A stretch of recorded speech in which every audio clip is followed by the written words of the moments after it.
What's up, gardeners and homesteaders? You are tuned into the Backyard Gardens podcast, and we have an awesome show for you today. It's very special. We decided to do a episode about the history of gardening, where we started in basically around the 1700s and worked our way all the way up to present time. And we released a whole series on Patreon, but we wanted to release the first episode to you for a specific reason. It's all about the essential edibles. And back in the day when people were on their homesteads and they grew food in their gardens, I mean, first of all, gardening was prevalent, so that speaks for itself. But what they decided to grow was really eye-opening to us when we started researching it. And moving forward, you may or may not, we're not going to marry any kind of plans right now about our own personal gardens, but you will probably see, I'll say probably, that's the safe term, right? You'll probably see that bleed into our gardens more because it just makes sense to grow these essential foods that we use a lot in our day-to-day cooking.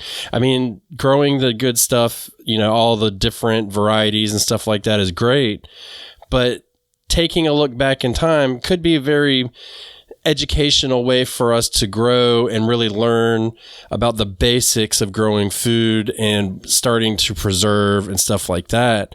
So it's a really good intro into this, and we truly hope you enjoy it. We're pretty passionate about the history of gardening, and we learned a lot of things through it. So if you'd like to hear the whole series, you're welcome to join us on Patreon, but this is the first episode, and it's all about essential edibles. We really hope you enjoy it. If you want to see where we're growing, how this is affecting us, and where we're growing, then you can check us out on our YouTubes. I'm at Sandy Bottom Homestead, and Batavia is at Be Better Gardens on YouTube. So check that out, and you'll see our different gardens and how we're kind of moving and navigating through this year. And just note when you watch these as well, if you decide to, that this is kind of in the back of our minds a little bit, maybe moving to the forefront, but this will help us in the future. So without further ado, Leonard, roll that tape. To have a good harvest, one must plant good seeds and must also use the right kind of fertilizer. The carrots have grown large and firm. How good they will taste. So Batavia and I did some research on this, and this series is started out as comparing gardens from past to now, and it's gonna kind of follow that line, but it's an evolutionary process for this series. We had actually a difficult time doing it, putting it together, but once we got it to where I think we wanted it, it became very fascinating to me and eye-opening. So each episode is going to talk about different aspects in history moving from the past to now. And to me, it was very enlightening.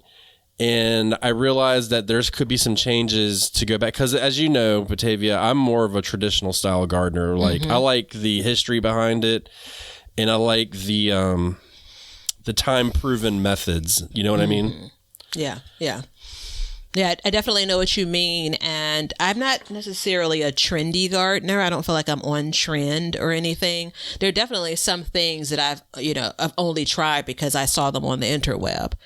So there is something to be said about that, But generally speaking, a lot of the things that I want to grow are pretty traditional vegetables, as an example. So I wouldn't say I'm right next to you shoulder to shoulder. Well, I wouldn't be if we were standing next to each other. But when it comes to being a traditional gardener, I do think you own that. I do think that I am. Have I said this before? I'm more of a curious gardener. And because of that, you wear it like a badge of honor. What are you talking about? Yeah, because of that, I definitely take myself off course. But so this is where we ended up, like, I'm going to say we haven't argued like this since probably last winter. Like, we were full on transferring from one device to another to continue the argument about this series, and then finally we got to the end of it, and he's like, how do you feel about it? He always asks me that. How do you feel about it? I'm like, I feel really good. And that's not always my answer. So a big piece of this to me is, as we talk about this, in my mind, I process it as, here's a look back. And a look back almost always has a connection to the current day, you know, and what we plan on doing. So those two bits were really important to come through in this series. And young Ben was absolutely willing to accommodate that requirement. It was a requirement. And so just for the record, the conversation went like this. I got to go to the bus stop. I'm calling you on my phone right now. And it was a Friday evening, and we rarely, we're pretty good about, know, boundaries. Like, we're real friends, but we're also pretty good about boundaries. Like, we don't talk shop kind of going into our weekends. You got to have kind of the separation of that. And so it's very rare for us to even talk podcast stuff. Like, we may talk about random stuff on we a talk Friday, about life stuff, but not podcast stuff. It was late afternoon. I had actually got to the point where I thought we were so close to being done, like, we'll just pick this up next week, that I got into bed. I was ready for my afternoon nap. I was so exhausted. And for the record, if we were standing side by side, we would not be shoulder to shoulder. No. It'd be like elbow to shoulder. Yeah, I'd be like, you have an interesting belly button. This feels awkward. Yeah, I think you forget how tall I am sometimes. I'm not a giant, but my son seems to think I am. But in all seriousness, we're going to go back in time. We're not going back to the future yet, but we will. Don't worry. We'll get the hoverboards out and all that good stuff. But there's a small sentence that we found that was interesting to us. And it started out as a huge argument, but as we kind of talked about it and we worked through the way our gardens grow and some of the issues that we've had in the past, it started to make sense. And the sentence goes like this. In, the 1700s, there were small enclosed dooryard gardens, meaning they were right outside your front door. So, it was easy access, They were dedicated, here's the key, to essential edibles, culinary and medicinal herbs. And so when we think about essential edibles, let's not think about 2022, what you think your essential edibles are. Let's take it back and think about things that made a lot of food, stored for a long time, and were able to be multi-use. I just heard a trend in some of the stuff we've been talking about lately as I said that. That was actually a coincidence. So when we think about that, and I'm going to go ahead and just spoil it right off the bat, and then we can kind of get into a little bit of what we think are essential edibles for us. But it was like cabbages, carrots, onions, and potatoes. Now, if you think about it, I'm hearing stews and everything else. So, and for those who don't know, a dooryard garden is literally a garden right outside your front door. You open your door, boom, there's a garden. You have to take 2 steps and you go out there and work in it. Yeah, and I think back then this was like almost a mini garden for your immediate access, and then for your family. I think it's 1700s. They're growing almost everything that they're eating, and raising everything that they're eating. And so this is kind of right outside your door. We may even refer to them as kitchen gardens today, but that's before you get to the really large garden, that's going to be on your property. So for me, you could look at either my front yard or backyard garden. In both instances, those are doorway gardens, and I kind of use them as such, Yeah, so I can tell you that this episode's series is Google's gonna hate me because I'm gonna be Googling the whole time we're talking. You said kitchen garden, so I wanted to look that up. Yeah. A kitchen garden is a space to grow herbs, leafy greens, vegetables, and fruit for everyday use inside the kitchen. It's basically an edible garden. But there is something there, as I always feel so clever when I say that. So I don't have any room in my head for any more new ideas for my next year's garden. Yeah. But I'm going to say this, and then I'm going to wipe it from my memory. They're definitely, even in my small space. So I've set this lots in Chicago, like your typical lots. I'm not talking about your mansions, because that ain't what I got. It's 125 feet long by 25 feet wide, right? So that includes the house, the garage, the porches, for me, the deck, right? So outside of that space is where my garden is. And believe you, I could finish a whole cup of coffee doing a garden walk. And that's on a good day when I'm just kind of looking at things, not like fiddling with things.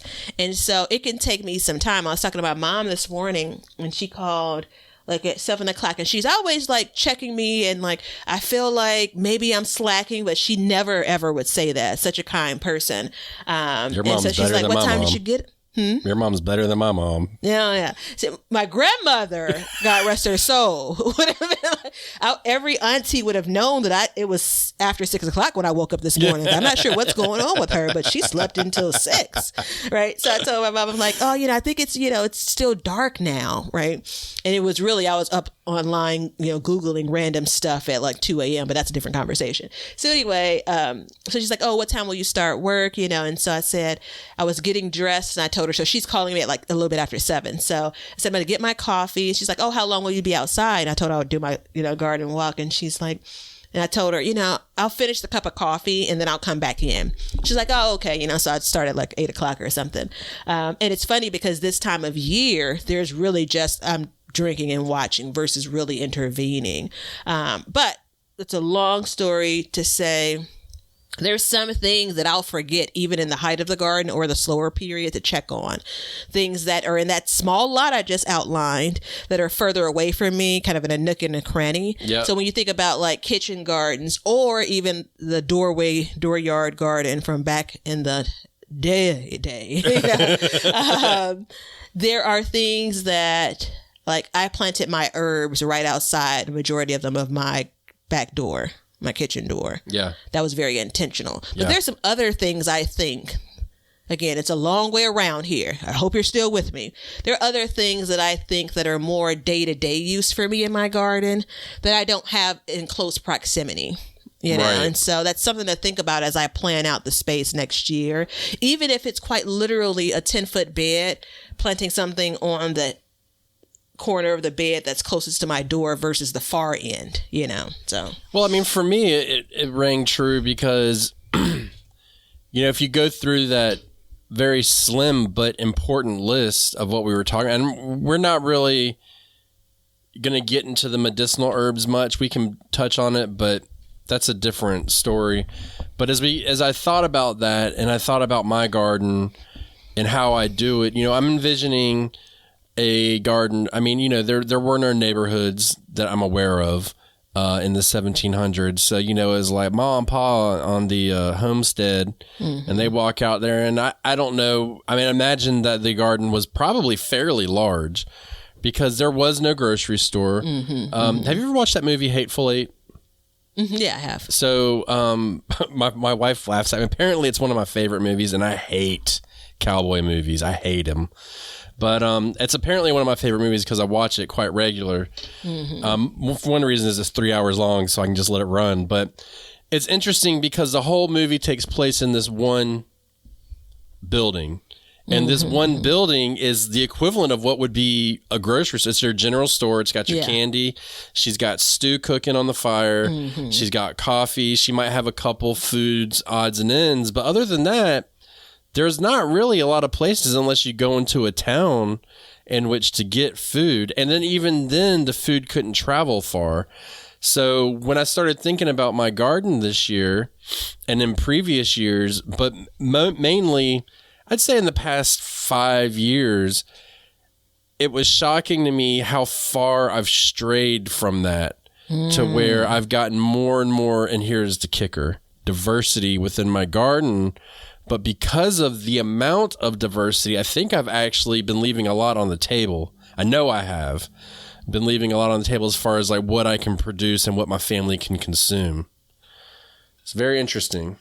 Come on, somebody. I'm a whole mixture of emotions. Like my eyes are getting kind of wide and teary. And you got excited, didn't you? Yeah, man. I have like 4 or 5 least favorite sayings, and I don't normally operate in that way, like focus on the thing that I don't like. Yeah. But the journey is one of my least favorite sayings. Like one of those 5.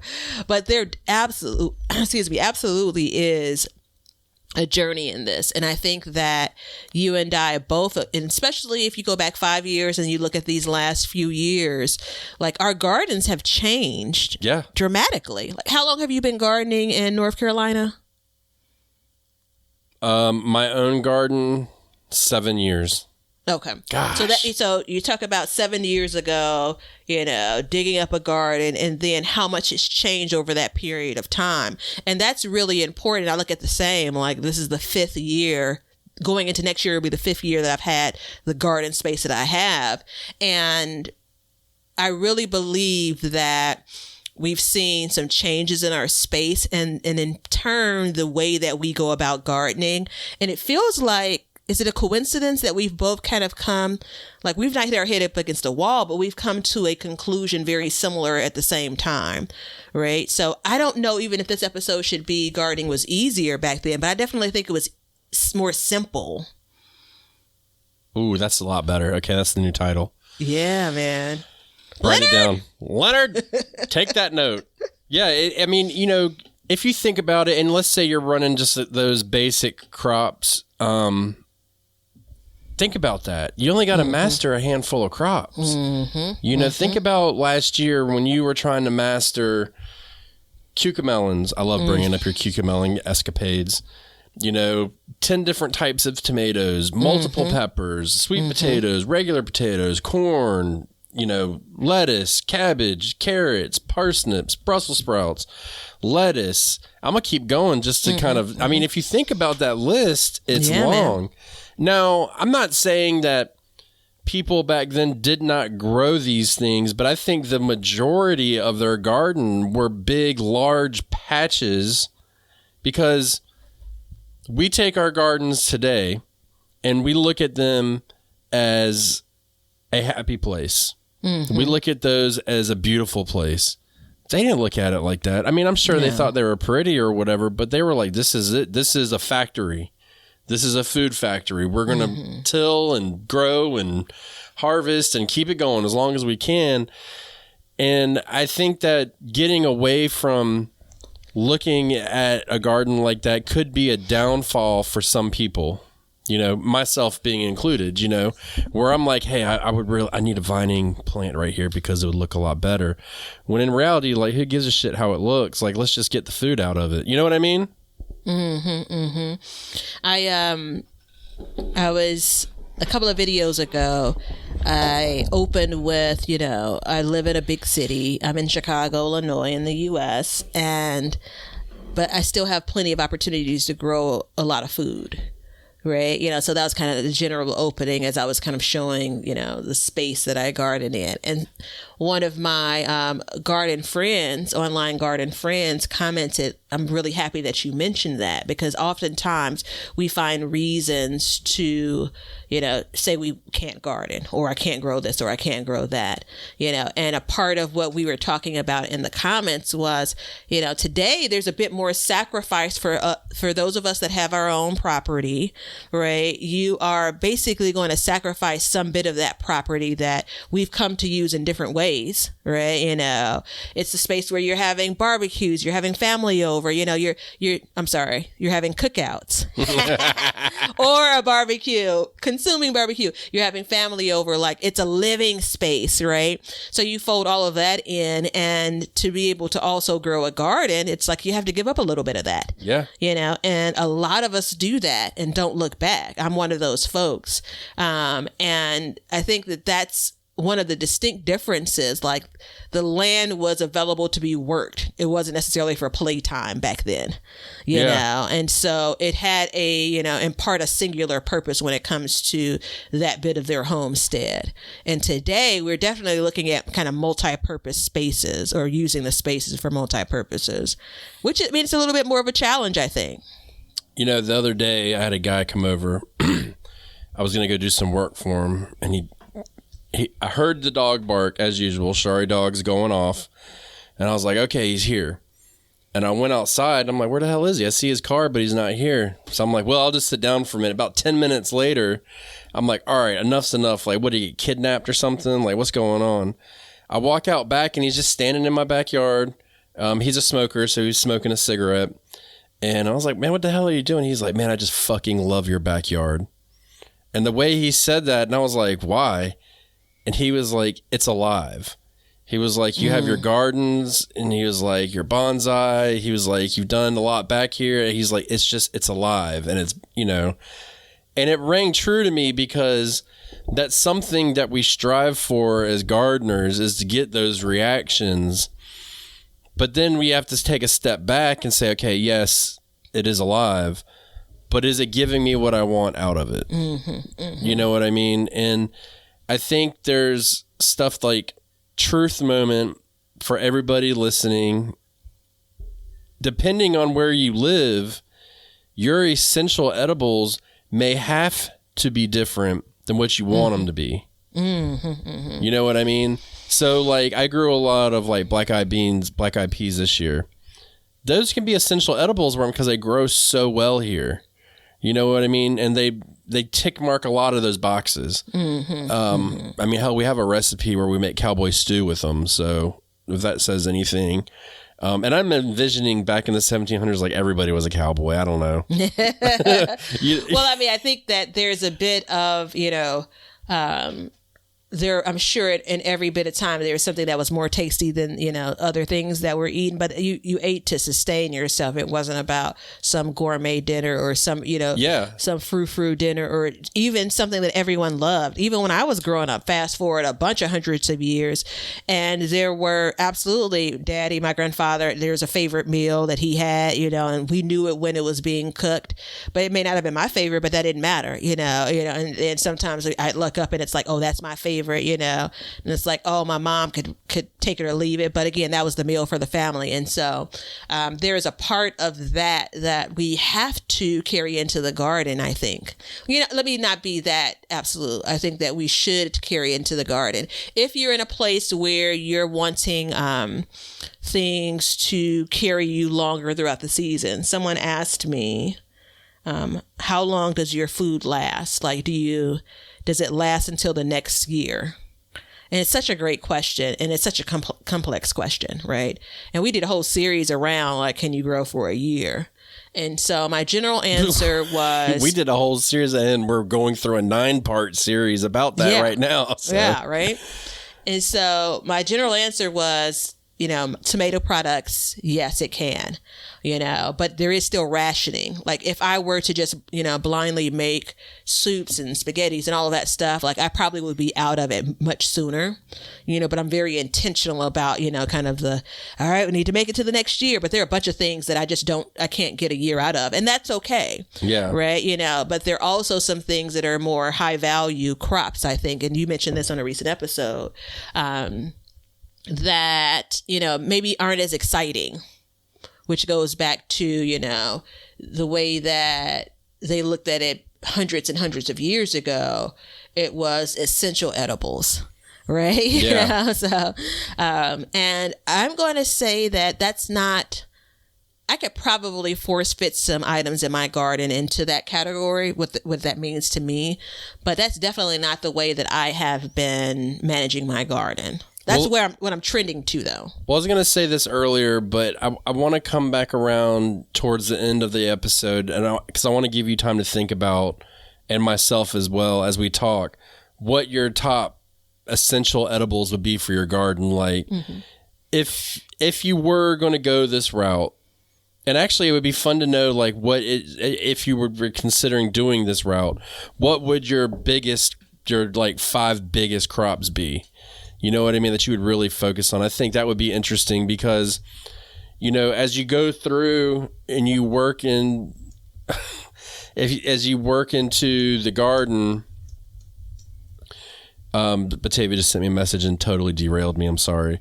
As we go through and we talk about this, different crops will come in and out of my mind, and you have to continuously think. And that's why this episode, I mean, this is a really good time of the year for this episode to be coming out, because we're not really actively gardening on a large scale right now. A lot of people like myself may have small winter gardens, but generally speaking, you can grow them unless you live in a warm climate. But then once you harvest them, they're done. And you can't really put anything in for a couple months. So there's a lot of time to think about what we can grow and how we can grow it. But, you know, it's important to know too, like back then, I would be very comfortable saying 95% of people had a garden. I mean, you just had to garden if you wanted to grow food. It was a life skill. Yeah. I think that the one thing I'm really proud of is these last handful of years for me, and then for you as well, we've tried kind of different vegetables, different techniques. And I'm going to keep on preaching this. It's put me now in a position to weed out things and to focus more so on what could be my essential edibles, right? And, you know, to some degree back then, it wasn't like you had like, you know, hundreds of varieties or hundreds of different crops to choose from, right? But they absolutely, I'm sure, because you don't have a lot of time to mess around, right? So they absolutely went with what was known to grow well in the areas that they were living in. And that was it. You know, there wasn't any, let me test this thing, you know, because you may not eat, you know, during the winter if you're out here testing some things, you know. We obviously have a bit more freedom now because we are, again, talking about supplementing, you know, our grocery, you know, pickings and grocery store bill. And each year it's my hope that I'll always remember my grandmother would say things like, I don't ever need to have another watermelon. And I've eaten more watermelon. You know, we used to go and we all used to have one under our arm and we'd come back from the watermelon patch. She also said that about cucumbers, you know, and it's just she's had enough of what was good and she doesn't have to settle for kind of what's in the store now, you know. And so I think that there's some things that I'm slowly but surely not buying during the off season. Yeah. And that's a real big win for me, you know, and that brings you closer to, you know, back many, many hundreds of years ago, I think, when it comes to seasonal eating mindset. Are you getting back to seasonal eating? No. Okay. Never. Sounds like it, kind of, sort of. Yeah, I mean, it's an interesting concept because, you know, my garden is not by my back door. It's just not. It's way the hell back there. That being said, like I'm not really hung up on that portion of it. There's technical reasons why mine's not. So there's that. My last garden, I mean, dude, I had to walk down. I had like a weird like double decker porch type situations. I had to like walk down 2 porches to go to my garden. But it doesn't really bother me to have to go out there. But I'm also not worried about predators and bandits and all that stuff. You know what I mean? I told you that raccoons have been outside of my doorway. So if I had a larger property, I would have my house, my dooryard garden would be flowers. Yeah, so that's what would be surrounded by my house, and my actual food production garden would be further away. You know, I wouldn't have it as close as it is today. Well, so I was out. You mentioned flowers, so I'm going to go here for a minute. A couple years ago, I killed a deer, and I took the deer head and I buried it to try and get in a fire anthill to get him to eat all the flesh off it, so I could just have the skull. Because I didn't really want to do anything. Long story short, something came and dug it up like 3 days later, and so I was like, "Where the hell is this skull at?" So I start digging around and I start finding pieces of plates. I start finding little glass bottles. We found a cast iron pot. And in that pot, there was still a shell sitting in it because we're not far from the ocean here. And so we found out that the area that we lived in used to have like 300,000 people that lived here. And then they all just left. Everybody left. And the bottles we found they were labeled not for... not for. It said for consumption, which was a sickness back then called consumption. I think it was like TB is what it ended up being. So it was like little medicine bottles that we were finding, little glass medicine bottles. And, just to touch on the medicinal herbs portion of this, if you think about that, there were no drugstores. So people had to grow their herbs in order. I mean, every medication we have is either comes from a plant or is a synthetic form of a plant. I don't know about every, but I know it's a big, I don't want to be absolute like you said earlier, but it's a very large number if it is. Like aspirin, for instance, I think it's from the white willow bark. That's all that is. So people would just chew that up and get the same thing. So they had to grow their own things, and that was probably something they had very close to their doors. So when they needed it, they could go out and get it, Yeah. Yeah. I think that, it's, for me, it's less about like whether it's outside of your door or not, but it's more about kind of how prominent gardening and growing things were. Yeah. So not only do you have kind of the field garden, right, that's going to be further out on your property, but it was important enough to actually also have something that's really close that you can step outside as you're making your stew and collect something to add to it, and interestingly enough, we talk about convenience in our lifestyle today, but clearly that's for convenience purposes, so I absolutely accept that what we do today and how convenient things are today is night and day difference from hundreds of years ago. But the concept of like making things easier it's human, right? I know people are like, oh, I like hard work. I mean, if the garden could be easier for me, sign me up. If I could still do the work and it'd be easier, sign me up. And that's a thing that I think that we've been chasing. But I think that even looking back at, the 1700s, it's a really good example of a concept that worked then and a concept that can still work now. Again, those things that make your kitchen life easier. If you can grow them outside your door or near your door, do so, Yeah, I mean, it's, and then if you take that part and then you take what they consider their essential edibles and factor that into the storability of it, the multi-use of it, the fact that it's close to their house and that they're self-sufficient, truly self-sufficient. I mean, if you wanted some meat, you had to go out there and shoot you a rabbit. That raccoon coming on your door, that would be a delight. You know what I mean? They would be like, please send a raccoon to my door. There's nothing better than a raccoon on my door. So, I mean, if you think about all those things, and I'm not saying that like, hey, if you want to really do this, you got to go out and start hunting.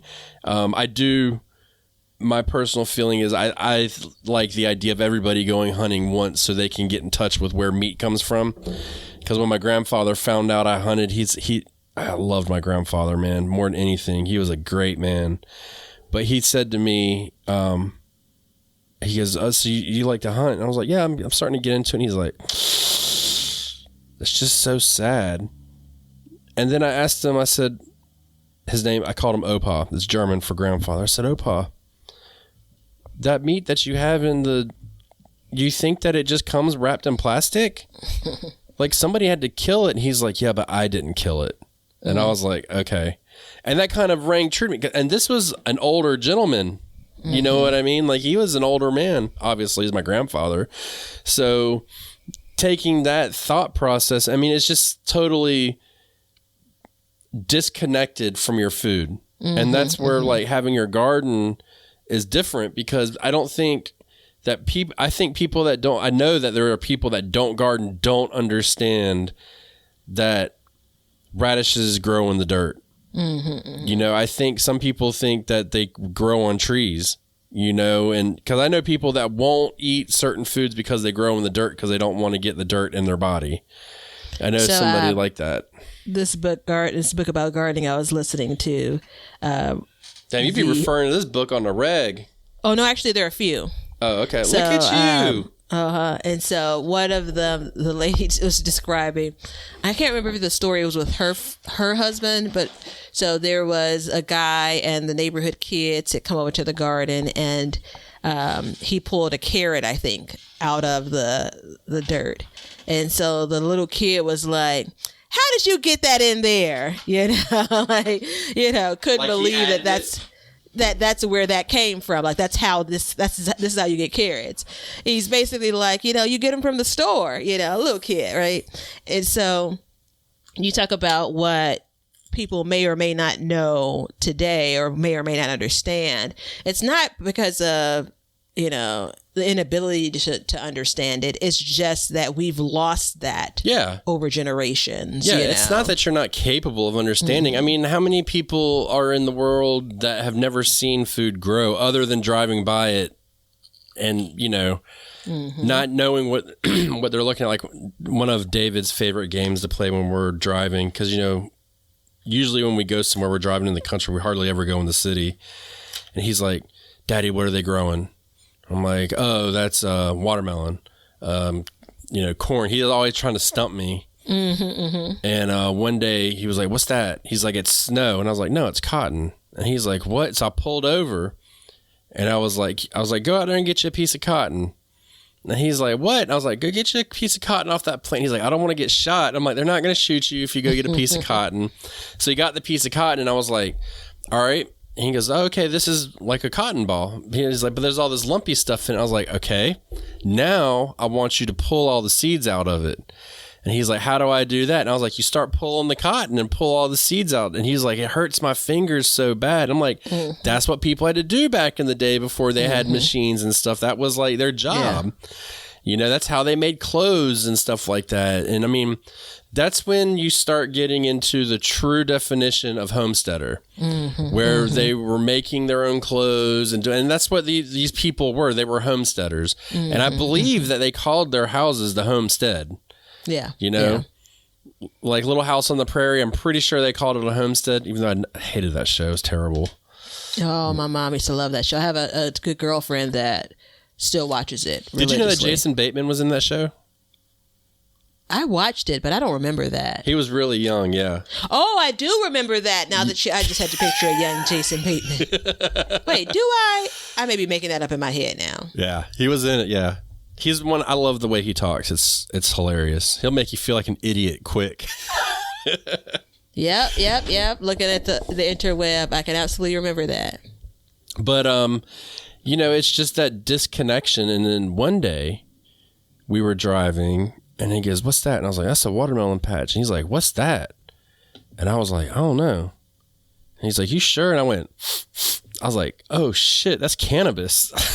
He was like, what's that? And I was like, reefer, son. He's like, ooh. He was like, isn't that the bad stuff? I'm like, it ain't bad. It's just the reefers. Yeah. So he's a trip. But, that's the thing is when you go around, you see all these things and it's out of touch. You know what I mean? And that's where everybody listening here, you guys are a special breed because you're in touch and you know about that stuff. There is some bit of taking things for granted when you're not connected to it. And I'm not saying if you don't have a garden, you're taking food for granted. I'm saying that the structure that we have, the institutions we have, make it very easy to take things for granted. If you even, we're not pulling stats today. Don't even start Googling it. We'll have Leonard do it, after the show, but the amount of food waste, in the U.S. as an example. Let's just keep it really real, son. That is absolutely us taking things for granted. And it's not to say that there aren't things that get too large or too mature or overripe in my garden. This happens. So, you can look at even me not composting as a bit of waste, right? I could be using those greens and things, in a different way. So I'm not on like a soapbox here, but it's just what's reality. Well, let me bring it home for you because I have a statistic. You don't have to bring anything home for me. I'm very comfortable with exactly where I am with it. Well, the listener might be curious. Yeah. Each year in the United States of America, 108 billion pounds of food is wasted in the U.S. That equals 130 billion meals and more than $408 billion in food thrown away each year. Almost nearly 40% of all food in America is wasted. That's the percentage. And I wonder if you realize that something like what I said before you went to... I had to know. Well, I mean, you realize that that's like the setup, right? Yeah. Like that saves me from doing it. Yeah. Saves me from stating the Because you stats. know how I work. You know that like once you say it, like I can't stop. I saw you leaning in and your little fingers going to work. And I said, I'll give him some time. I'll keep on talking and give him some time to give us the stats. You know, I was talking to a buddy about, this is some time back, about how for most people, it's really hard to wrap your head around what a billion is. We were talking about money, like $1 billion, right? That's so far away from what any of us will ever see in one time or in a lifetime. You know, so as you kept on saying, like, you know, $1 billion, this, $1 billion, that, it's just so hard to wrap your head around, wait, how much? Yeah. You know, and then you break down 40% of food is wasted. And that's wild. I wonder what those, and don't look this up because I don't want to go too far off track here, but I wonder what those stats are like, kind of looking from generation to generation. You know, I was going to say decade to decade, but I'm not as curious to that, you know. So the 2000s compared to the 1900s and so on. Anyway. Well, you know, a large part of that is created by subsidies, and I don't really want to get into that, but that is a large part of it. It's a little bit of a skewed number when you read that because it's like, oh, well, we're all wasting food, but it's not really that. And we can have a whole nother like episode. Farmer subsidies? Well, okay, I'll get into it briefly. Yeah, farmer subsidies, meaning it's kind of like if you have your budget at your business and you're like, hey, if you don't spend this $10,000, you're not going to get it next year. So people are buying whatever they can. It's the same with them, but for like water and stuff like that. So they have to grow it and then they can't sell it and then they just throw it away. So there is that.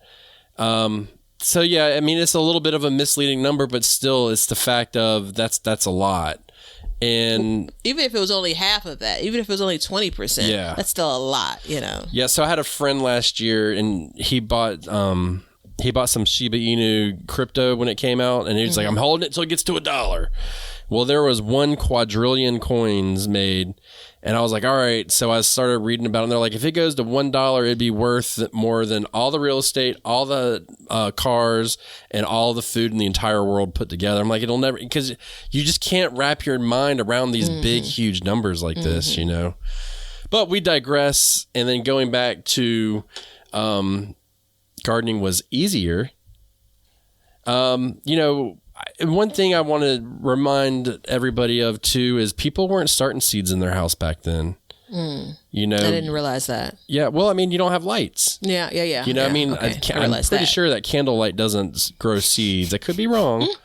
And you may have had people doing stuff in windowsills or something. I don't know, but generally speaking, you wanted to grow a cabbage, you put the cabbage seed in the ground and you watered it and you grew it in place.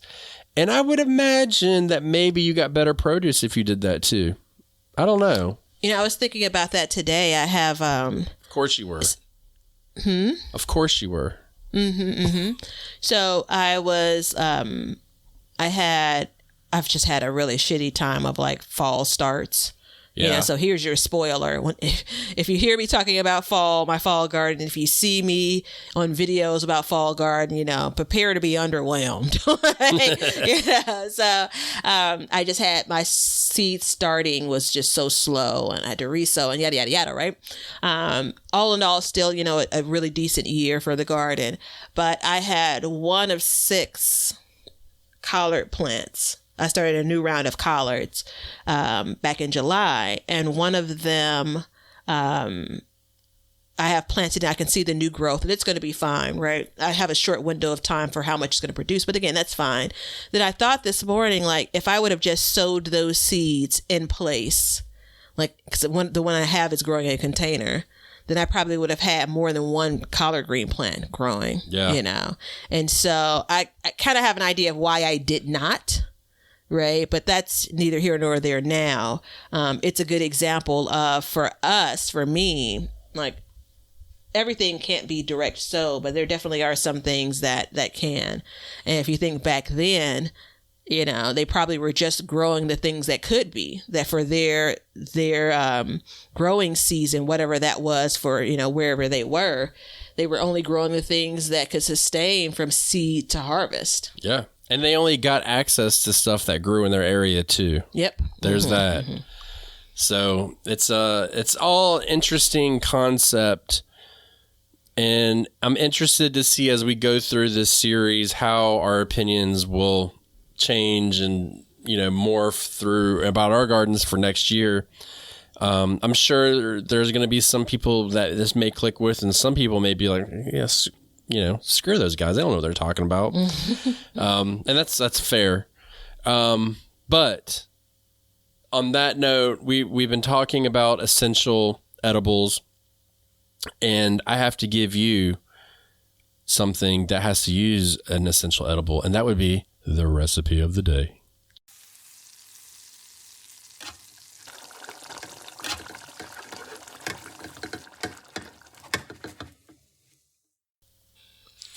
All right, so this one goes out to a big shout out to one of our patrons, Alex.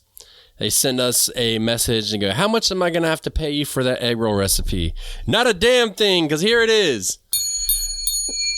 I'm glad you asked, Alex, because anytime I ask, he's so stingy with it. So let's do it. Hold on. Because it may be a little while before I hear this. Let me go ahead and record this on my phone. Go ahead. So the ingredients are 2 teaspoons of sesame oil, and then we use 1 cabbage shredded, and we shred some carrots. You can use bags of coleslaw mix if you want. That's easier, but this is a good way to use 2 of your essential edibles by definition. 1 tablespoon of soy sauce, 1 tablespoon of seasoned rice vinegar. So you can use white vinegar if you have to. Garlic powder, ginger powder, green onion, 1 green onion, and then a pound of egg roll wrappers, a cup of water, and 2 to 3 cups of vegetable oil for frying. Or you can just coat them and then put them in the oven. Just brush on some oil. So what you're going to do is you're going to heat up the sesame oil. You're going to add in all of your vegetables, your soy sauce, your vinegar, garlic powder, ginger, all that stuff. And then you're going to saute it for about 5 to 8 minutes until it's softened. I like to get it until you get the water out of the cabbage. Mm-hmm. But you don't want to go too far, or else it'll be really mushy. Mm-hmm. So then you get the egg roll wrapper, you lay it out. You put 1/3 a cup of the filling in there, and then you brush the edges with water and you roll them up like a burrito. And then you just set them aside and keep doing that. And then you can either put them in the oven. Okay, this is where I stumble. I think we do like 10 to 15 minutes at 425, or else you can fry them however you want. Mm-hmm. If you fry them, they definitely turn out better, but they're fattier. And you fry them for about 5 to 8 minutes if you're going to do that. And then you just put them on, you have to put them on a wire rack so they cool all the way around, or else it'll get soggy on the bottom. Mm-hmm. And so you can play around with the ginger on there. That's one thing. We usually add more garlic because, look, we don't want vampires to get us. But ginger is a spicier, so you can take that out. We also have added some fish sauce every once in a while. So that'll give it a little bit of a skunkier taste. It smells like hell when you cook it, but then when you eat it, it tastes good. So it's a really easy recipe, and we usually make a batch of like 6. Sometimes we'll make a batch of like 3 to 4 pounds of egg roll wrappers at once. So we'll do like 3 cabbages at once, especially if we get a good harvest out. Then that's when we'll do it, and then we'll pre-freeze them. We'll cook them and then freeze them. That one was for Batavia. Mm-hmm. And then you just pull it out and throw it in the oven and heat it up. Do not put it in the microwave. Do not. And then when you eat it, you can either use duck sauce, or I like to use hot pepper oil. Good night. And that's your egg roll recipe for today.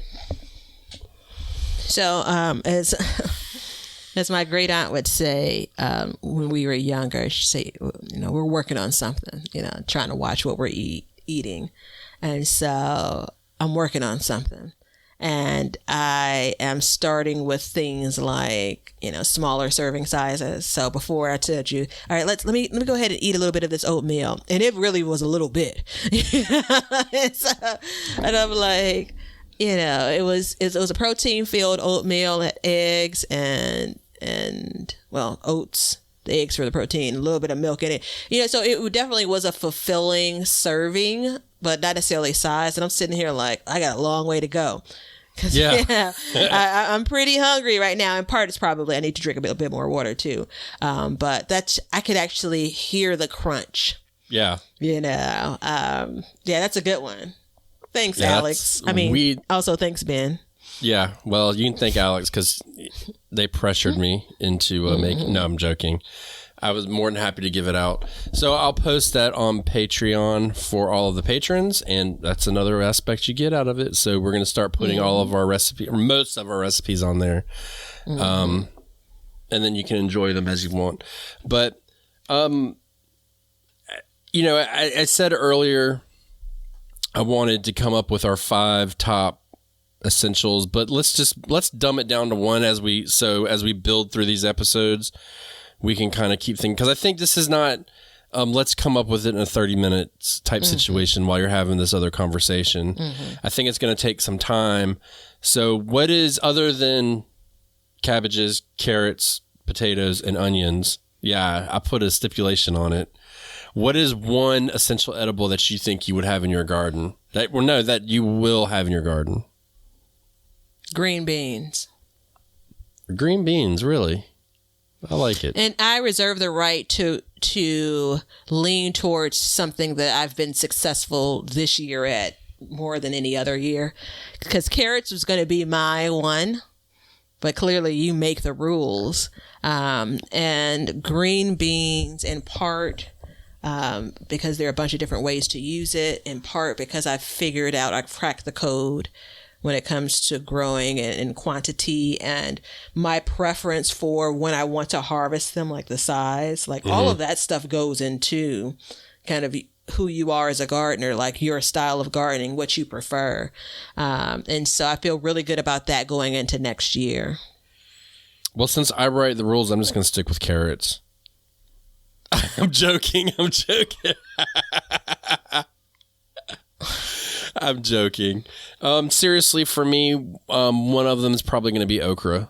Yeah. It doesn't, well, I say it doesn't, but it falls in line with the others. For me, I like to fry them, but I also love to put them in stews and stuff like that. Yeah. And that's it's a big producer. Yeah. It's surprising to me too, but as I look back, it's one of those that it doesn't take a lot of plants to get a lot. And I think that's really important too, because if we stick to our essentials, like that's one that you can kind of work your way through and, still have room for others. I've seen people bread them just like you would buy it from the grocery store and freeze them. But if you just freeze it normal, like I'm pretty certain when I've frozen it before, I've blanched it. And then frozen it. It freezes really well because when you think about when you're adding it to stew, texture isn't as important. Yeah. I cook the shit out of it when I put it in stew. So there's that. I mean, come on now. Of course I know about that. And I really like. I mean, maybe it's just about the stew, man, because that's a part of the reason why I was going to choose carrots too. Yeah. It's definitely so. I'm not just looking at essentials as you can round out a meal, I like to say, but that is a big piece of it. Like, does it help round out a meal? Yeah. Well, and I mean, the fact is I can, I feel like I have to explain myself a little bit. I may not, but I can it like bread and butter, okra. I can freeze it. We can fry it. We can stew it. You can even eat it raw. I'm not big into eating it raw, but you can eat it raw. So there's a lot of different ways to use it. So I think and the biggest factor is 1 or 2 plants is going to give me more than I could ever use. So I think that's a big motivating factor for me. I just got excited about going back to look at. I think it's Clemson is the variety that I want, that I've had the best luck with and enjoyed the most. But I'm going to look back because I've also done Louisiana Velvet, and this year I did Star of David, but I may have even beyond the burgundy okra, which is just a dud in my garden. But it feels good to know, like, I'm good. I don't need to try anymore. Like, give me my 2023 okra from the Clemson variety. Yeah. Like I'm settled there now. My best that I've ever had was the green velvet. So I think the green velvet one, the Louisiana velvet, whatever. I don't know the technical name for it. Again, we're not a technical podcast. This is how it rolls.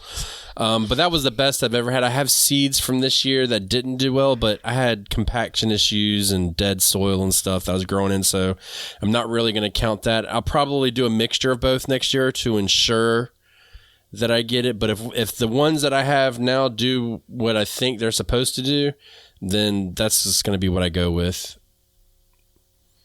And that's it. I was just thinking about where I was going to plant okra. Gotta stay focused here. Yeah, stay focused. All right, everybody. So next week, we're going to talk about a pivotal time in American history for gardening. One of, I think, the most pivotal times in the telling. Like, this really starts to the path of telling the true story behind gardening for human beings. Is that too much to say?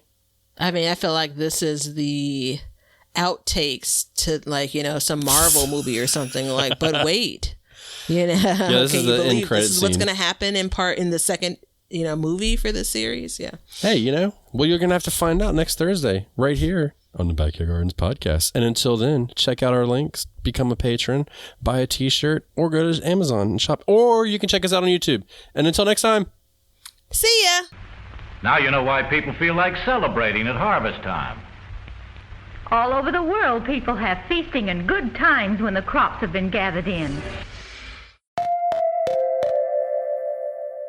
Hey, everybody. Thanks for checking out the Backyard Gardens podcast. If you like what we're doing and you want to continue to support the podcast, head over to our Patreon page to sign up. You can also make a one-time donation using PayPal. Both of these links are in the description. With your support, we can continue growing and helping others in their gardens. See ya. If you guys want some Backyard Gardens gear, go to the link below and check out our t-shirts, mugs, pint glasses, and other gear. All purchases go towards helping to support the show, so thank you so much in advance, and we hope you enjoy. We want everybody to have a garden, and we're going to give you a chance to win free seeds every month. Head over to backyardgardenstv.com and enter your email address to be entered in all of our giveaways. Good luck. We want you to be a part of our gardening community. DM us a picture of your garden at Backyard Gardens TV on Instagram, and we will share it with our listeners.